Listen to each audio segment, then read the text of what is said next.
It's one of Egypt's deadliest attacks in recent memory. The hush of a mosque full of people gathered for Friday prayers shattered first by an explosion, according to witnesses. Then, as people tried to get away, attackers in military uniform opened fire. And again, it was witnesses who reported they used automatic weapons and even on the ambulances there to help. Everyone was bumping into one another, but I was able to make out masked men wearing military clothing, he says.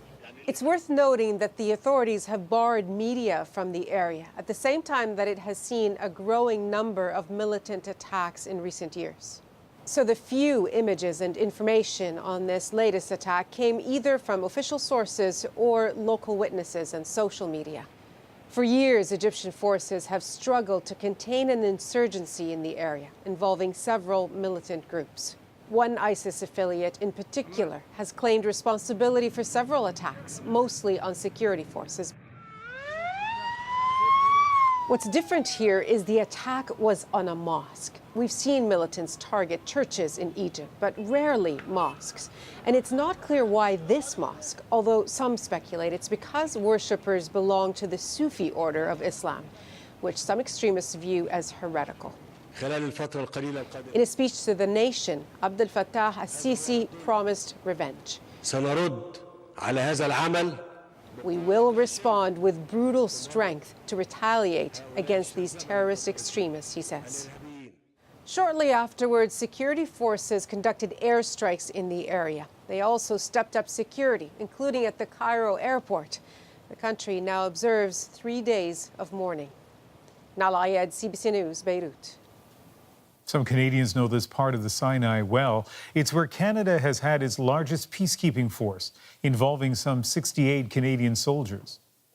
But there have been so many attacks by the Islamic State in that region, the Canadian commander had to move much of the operation further south. Not all of it, though. And documents obtained by CBC show the Sinai mission still worries Canadian commanders. Here's why. There's been a full-scale insurgency there since 2013 when Egypt's president, Mohamed Morsi, was overthrown.